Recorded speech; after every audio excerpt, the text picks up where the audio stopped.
tudo bem? Meu nome é Maria Eduarda e hoje eu vou estar dando início aqui ao nosso trabalho a respeito da cultura do espinafre. O nosso grupo é composto pela Ângela e também pelo Lucas Parmegiani. Bom, um pouquinho sobre o espinafre. O espinafre ele tem de nome científico Spinacia oleracea. Ele é um vegetal de folhas verdes que se originou na Pérsia.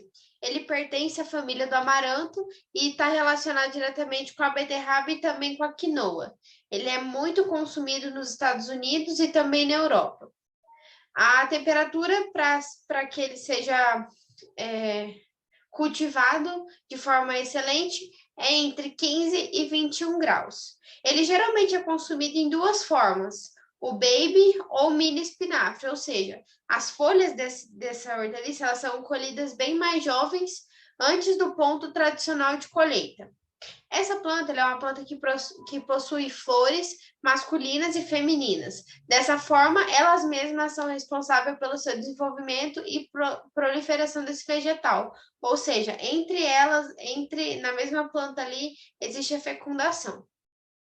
Alguns aspectos dessa planta. O caule do espinafre é curto e as folhas eles crescem ao redor. Principalmente são consumidas em geral cozidas, mas à frente vai ter como elas podem ser consumidas, mas em geral são feitas cozidas. Os solos mais indicados para se cultivar essa cultura são solos areno-argilosos, férteis e adubados de acordo com a análise de solo. O pH deve ficar neutro, entre 6 e 7.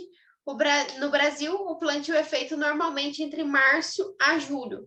Porém, eu, aqui na região onde eu moro hoje, eu atuo na região do Vale do Arinos, eu resido em Juara, por aqui eu nunca vi em nenhum mercado as folhas de espinafre. É bem difícil, na verdade, de encontrar. É isso, eu vou estar passando para o próximo integrante que vai estar dando continuidade. Muito obrigada. Bom dia, dando continuidade para o que a Maria Eduarda falou, vou falar um pouco sobre espinafre, né?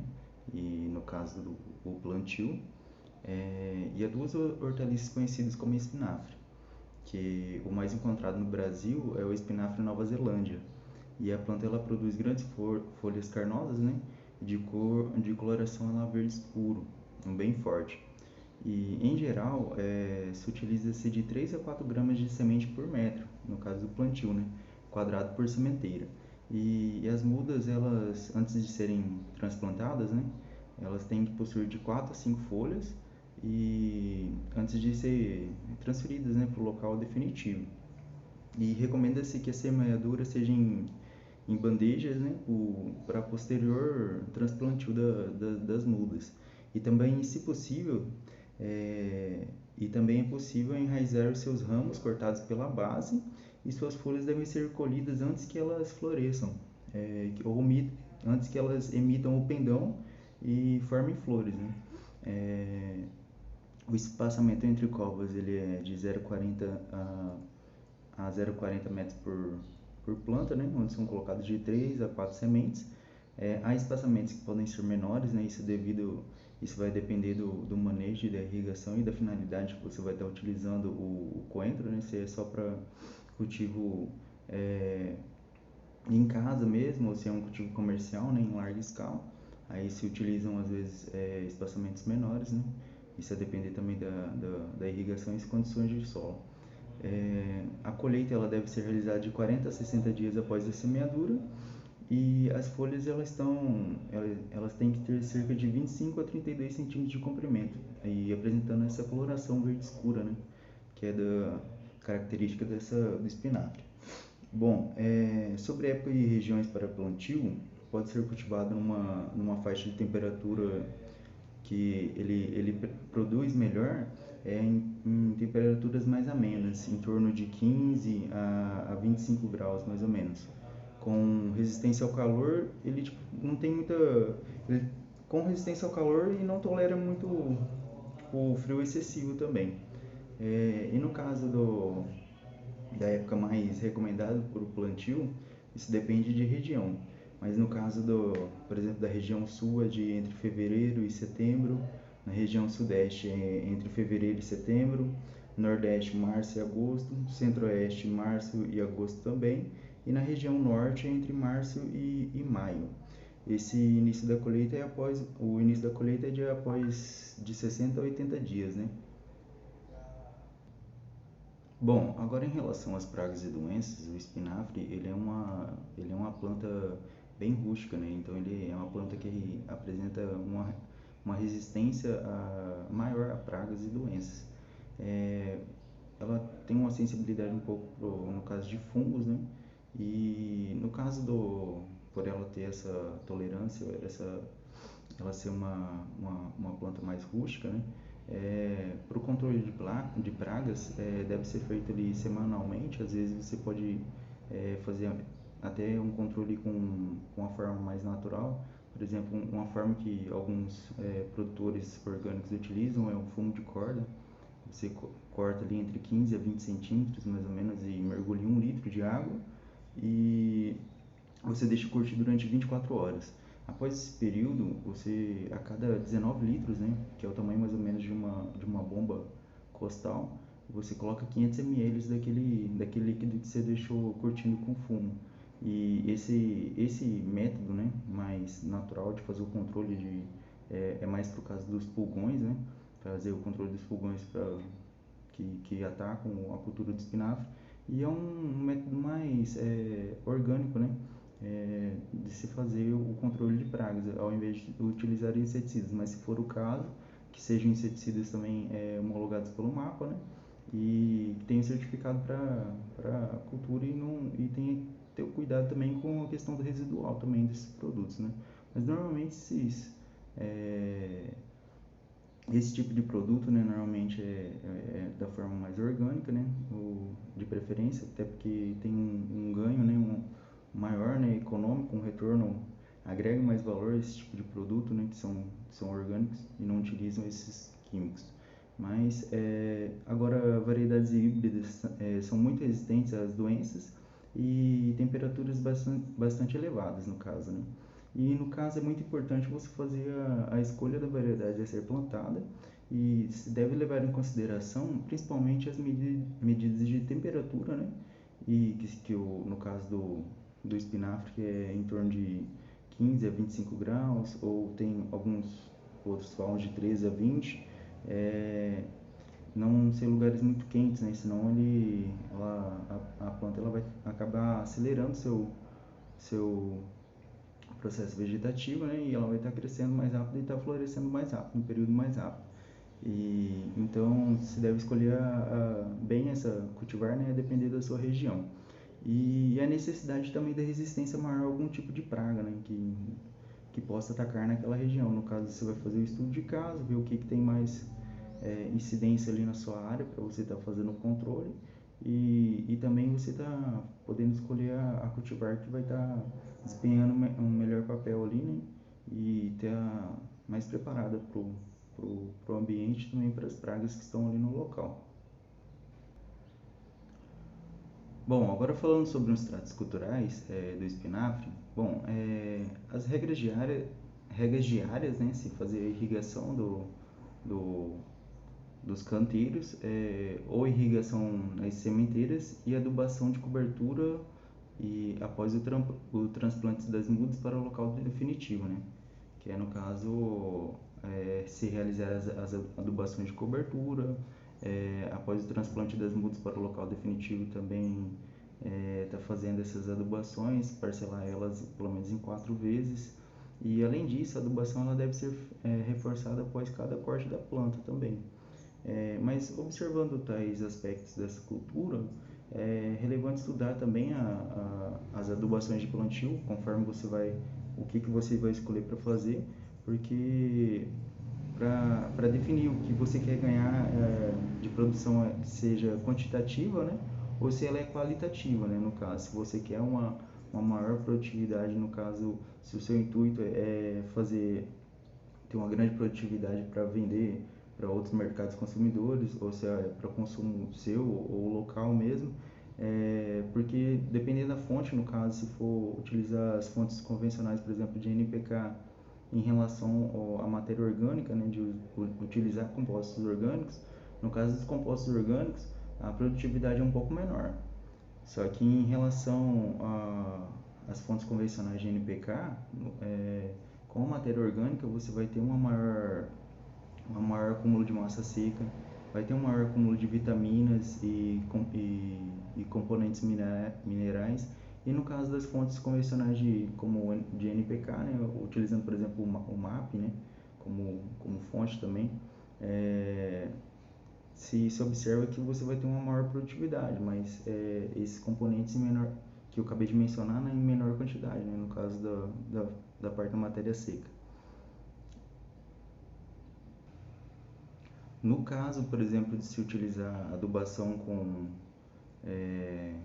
minerais, no caso com as fontes convencionais, por exemplo, na adubação de cobertura se dividiria em 4, né, como eu mencionei antes, e na primeira adubação se utiliza mais ou menos 1 grama de nitrogênio na fonte de sulfato de amônio por planta, né, na primeira. Na segunda e na terceira adubação nitrogenada se acrescenta-se mais ou menos 0,3 de potássio na fonte de cloreto de potássio. E a adubação de cobertura ela fica mais ou menos calculada entre 80 kg por hectare de nitrogênio e 40 kg de óxido de potássio, também por hectare.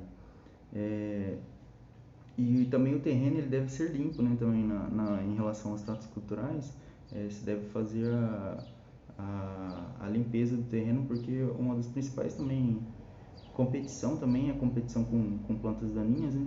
Então deve-se fazer esses tratos culturais fazendo as capinas manuais, né? Não deixando essas plantas daninhas se estabelecerem, né, no local para evitar a competição com a cultura de interesse. E Vou dando continuidade, então vamos falando um pouquinho sobre as características nutritivas desse vegetal. O espinafre ele é um vegetal com um valor, né, de energia muito baixo, então ele mal fornece 22 calorias a cada 100 gramas de consumidas.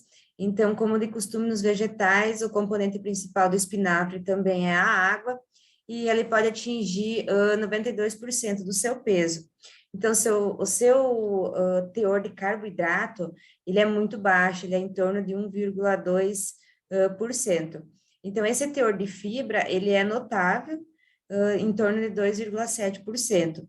Então, ele contém uma grande quantidade significativa também de proteína, de 2,86%, e quantidades quase insignificativas de gorduras, que é de 0,35%. Então, os minerais, ele é um vegetal que contém ferro, vitamina A, vitamina K, o B2, ele possui cálcio, fósforo, potássio, magnésio, além de também possuir fibras, proteínas e também carboidratos. Ele tem clorofila e fitoquímicos como o beta-caroteno, a luteína e a zeaxantina. Ele também possui uma grande quantidade de vitaminas, né, como o folato, magnésio e também a vitamina A, além também de fibras que ajudam a reduzir o risco de desenvolver doenças crônicas, alguns tipos, né? Aí eu vou falar um pouquinho agora sobre a classificação. Os espinafres, eles se classificam conforme a sua função da sua folha. O espinafre, ele pode ser de folha lisa, é aquela do espinafre que encontramos congelados ou enlatados. Se trata de uma variedade cujo consumo não está muito estendido pelo mundo. E o espinafre da folha frisada, então ela é uma variedade de espinafre que se comercializa fresca, e se caracteriza por se encontrar no mercado, né, em alguns tipos de versões, pode ser picada, a vácuo, e alguns outros tipos. Então, o modo de preparação e o seu uso, então ele pode ser cru, elas podem ser ingeridas cruas, sempre que o espinafre tiver em condições, né, inteiro. Ele pode ser também colocado em sucos, batido com algum outro tipo. Então, aí vai da criatividade. Ele pode também ser cozido, a forma de cozi-las é no vapor, já que ele conserva a maior parte das vitaminas e minerais que ela possui, ou congelado, só que eles perdem, assim, digamos, uma quantidade da vitamina, né, da vitamina C, mas a melhor forma a melhor forma de consumir, né, todo ano. Então, eu vou falar um pouquinho agora sobre os benefícios do espinafre. Então, o espinafre, ele evita a prisão de ventre. Como o espinafre, ele é uma fonte de fibra, né? Ele desempenha um papel muito importante contra a prisão de ventre. Então, ela faz também bem aos olhos, já que o espinafre é fonte de vitamina A, ele contém também aquela zeaxantina, né? E luteína, então, que são duas substâncias da família dos carotenoides, né? E que também possuem benefícios para a visão. Além de suas propriedades antioxidantes, então, esses dois componentes, eles se acumulam nos olhos, né, na região central da retina, então evita, então, a sua degeneração, né, e também o risco de se possuir catarata, de se adquirir a catarata. Uma das outras curiosidades dele, ele controla a pressão alta, ele possui um alto teor de potássio e baixo de sódio, então o espinafre ele pode auxiliar no controle da pressão arterial. Então foram feitos alguns estudos, né, que demonstraram que a dieta que continha alimentos ricos em potássio e nitrato está associada a uma redução e uma redução de sódio, né, ele contribui então para a saúde dos hipertensos. Então, o consumo ideal de potássio está em torno de 4.700 miligramas ao dia, né? Então, sendo que 100 gramas de espinafre fornece 466 gramas do mineral. Então, o potássio, ele é um ótimo diurético, então, o que ajuda a controlar os níveis de sódio para quem sofre, né, de hipertensão. Então, ele também previne doenças cardiovasculares, porque as vitaminas C, E e K, né, e os beta-carotenos, e o folato, eles estão presentes na composição do mineral, do espinafre, né, e eles são excelentes protetores cardiovasculares. Isso acontece porque evitam a formação de colesterol oxidado, né, então relacionado ao endurecimento e o estreitamento das artérias, né, do coração. As vitaminas K, por exemplo, ela atua na coagulação do sangue, o que diminui, então, a formação de algumas trombas, né, e placas que entopem essas artérias, essas veias, né, o que vem a ocasionar um infarto. Ele combate também ao envelhecimento precoce, porque ele encontra o ácido alfa-lipoico, né, que é um antioxidante de poderoso agente anti-envelhecimento. Ele ainda tem uma ação anti-inflamatória, então, que ele previne contra inchaços, né, e até a formação de rugas. Então, além do espinafre contém ferro, vitamina C e A, eles que defendem a pele contra, como é que eu posso dizer, contra o envelhecimento, assim, ele tem ele causa um envelhecimento cronológico. Então, ele acaba se adquirindo à parede, aos tecidos, né? E ajudando a elasticidade. Então, essa capacidade, então, de regular as trocas aquosas, né? Que é a aplicação dos tecidos, na replicação, né? Desses tecidos, ficam mais eficientes e os radicais livres aceleram esse fenômeno de envelhecimento, né? Então, os alimentos, eles contêm oxidantes que reforçam a proteção natural da pele, né? Ele também, o espinafre, ele faz bem aos ossos. Ele é de cálcio, ele é um nutriente essencial e necessário para a formação e a manutenção do esqueleto.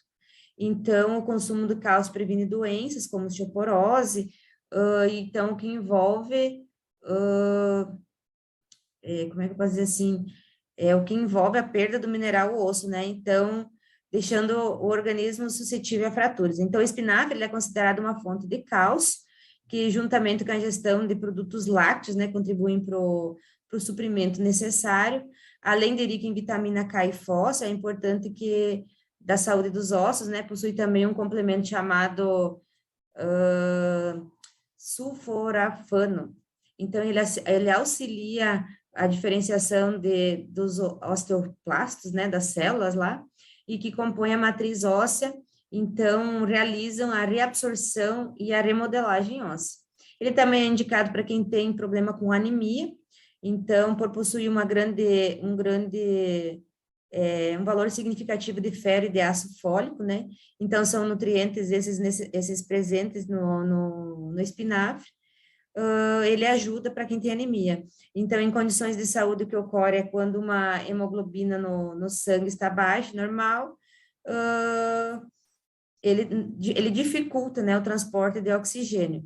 Então, o espinafre, por se tratar de ferro, então ele é necessário combinar com algum consumo de algum outro produto, como vitamina C, no caso, então ele garante a absorção e a utilização desses componentes pelo organismo.